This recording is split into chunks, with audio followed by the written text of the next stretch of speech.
Before Wesley Snipes was the vampire killer known as Blade, he was a baseball player. And before Robert De Niro did all these really terrible comedy movies, he was a very obsessive fan.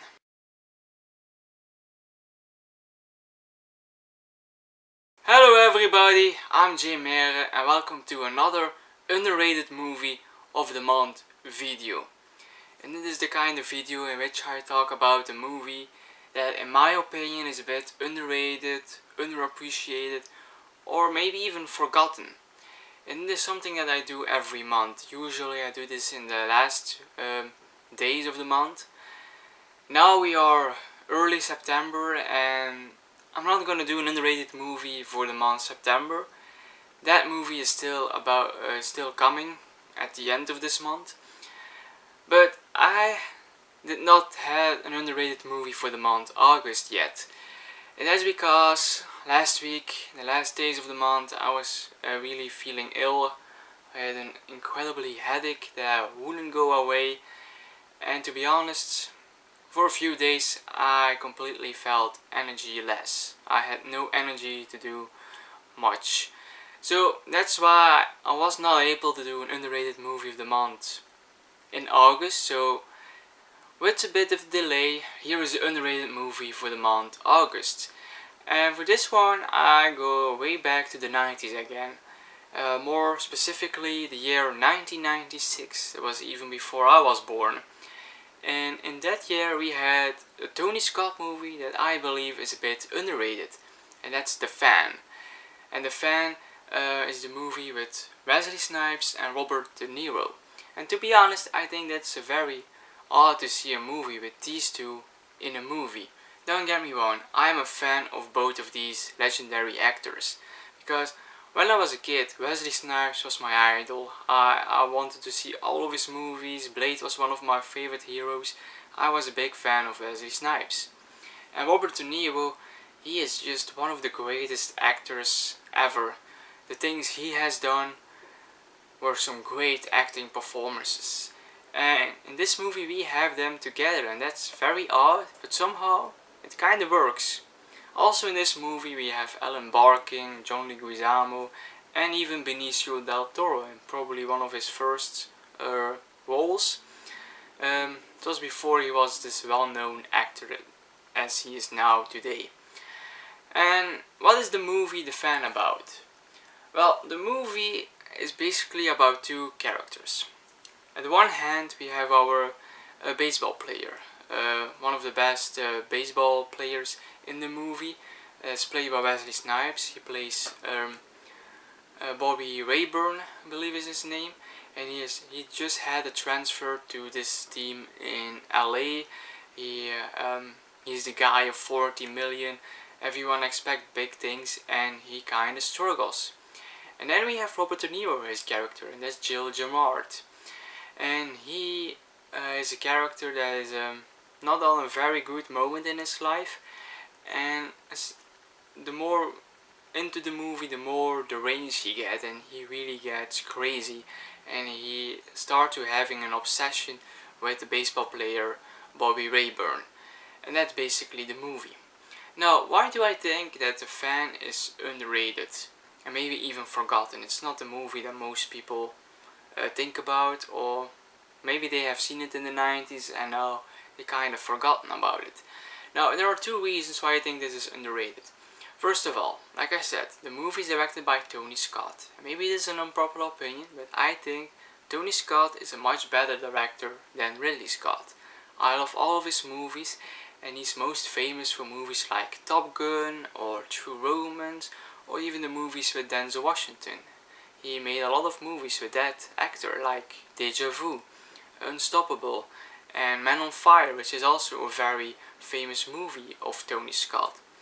But if you look at the filmography of Tony Scott, The Fan is a movie that not really comes in mind if you think about Tony Scott, or it's not really the movie that pops up in the top 10 of favorite Tony Scott movies. So as a Tony Scott movie, it's pretty underrated.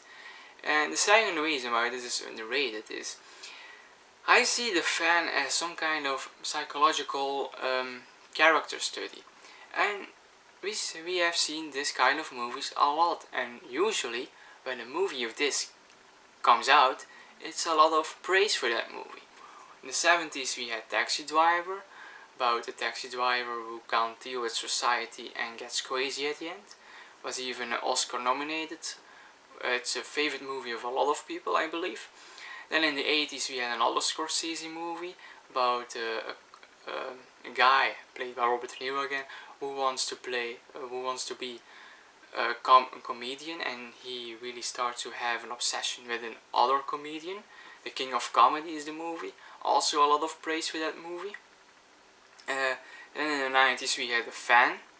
Don't think it has a lot of praise. Even if I look at the scores on the internet, it's not that high. What else do we have? Recently we had The Joker, the Todd Phillips movie. That also got a lot of praise, a lot of popularity. Also about a character that couldn't fit in society and gets crazier and crazier during the movie. These are all kind of the same movie about the same thing. But for some reason The Fan struggled to be on that same level of popularity or critical acclaim. And I don't always understand why. Sure, it's not the most perfect movie, especially in the third act when the thriller aspect of the movie really comes into focus. It gets a bit of flows. Mostly the flows are things always get too easy for our anti-hero, I should call, Jill Renard. And it's getting into an exercise of disbelief. That's maybe the biggest flaw of this movie. But all in all, I love this movie. I think both Robert De Niro and Wesley Snipes played their characters really perfect. Tony Scott really directed this movie very well. You definitely see that this is a Tony Scott movie. You recognize his style, the way it's edited, the way it's filmed. Usually you see this in his action movies, his really style of editing, very fast, very quick cuts to make more actions. You see this in this movie as well. When there was something of a more thrill or action scene in this movie, you see that style of editing. And it really fits the movie, to be honest. Also great music. This movie has some great songs that fit the scenes. It's actually a very cool movie, and the story really works. I really believe that this man really gets an obsession with this baseball player, and it's logical how things escalate from during the runtime of the movie. But why this movie works so well is because we have this amazing character study. We have a character study of actually two characters.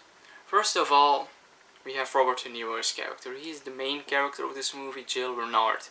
And Jill Renard is not really, how would I say it, a very lovable man to be around. You get a bit scared of him. You feel a feeling of unease with this kind of character. This is not a character that you want to be in the same room with.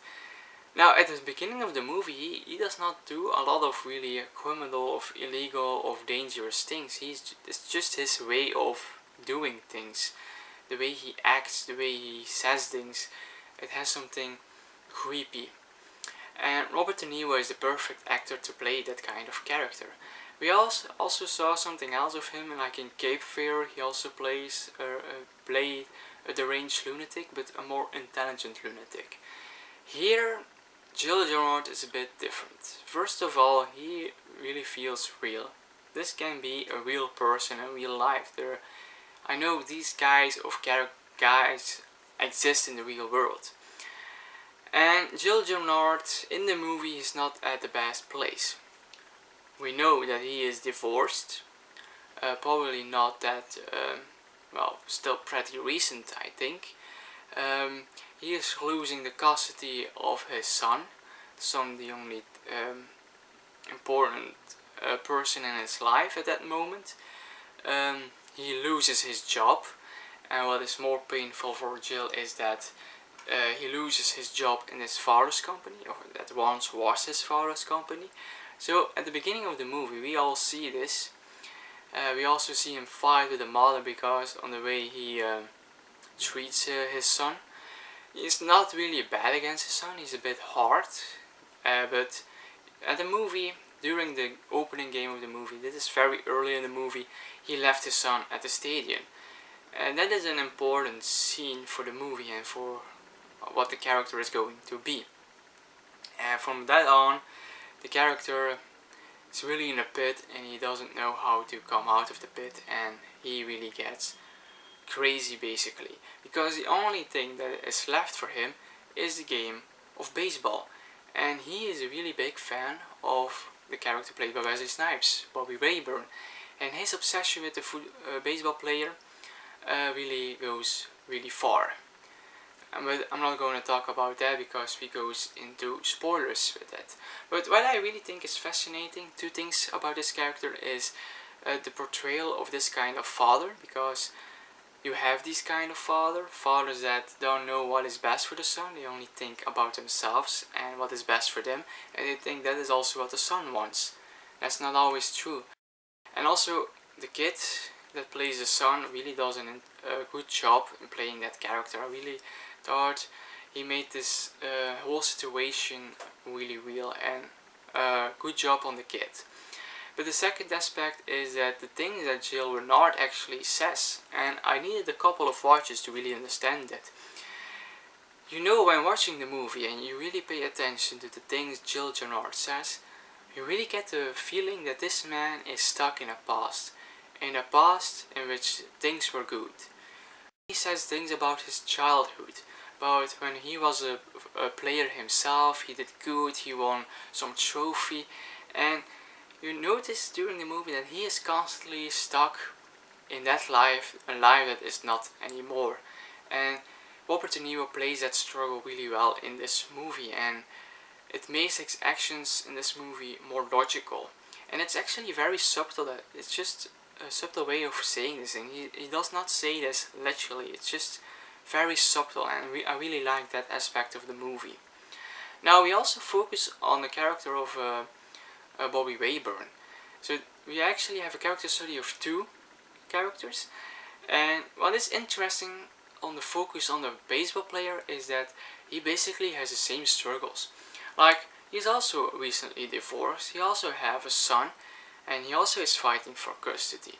And that makes it interesting during this movie, because I think this baseball player has a nice character arc and development in this movie. In the beginning of the movie, we really see him as this arrogant baseball player. He's rich and he acts like he is rich, and he has not really a lot of care for other people, he only thinks about himself. But at the end of the movie, he is completely different. We actually feel sympathy for this character, we understand his actions, the things he wants to do, and that is really interesting on this focus, on this movie, the difference between the two characters, because they are of the same situation, but their priority is different. You see that the baseball player more focuses on his son, while Jill Renard, the fan, completely forgot about his son and only focusing on the thing that he loves, and that's baseball and this particular player. And that's also interesting to see in this movie, the priority of these both guys. And that's why this movie makes just such an interesting character study, and I really like this movie. It's a movie that I watch every now and then, and always I like it. It's maybe not the most perfect character study of most both perfect thriller or sports movie. It has flaws, but I think it will give you a very enjoyable time. Still, more than 20 years later, almost 30 even. So, The Fan, I definitely recommend this movie, and that's why it is the underrated movie of this month, August, to be clear. So, these were my thoughts on The Fan. I hope you liked my little review, my little thoughts on this movie. Always be free to share your thoughts, your experience with the movie below in the comments. Would love to read that.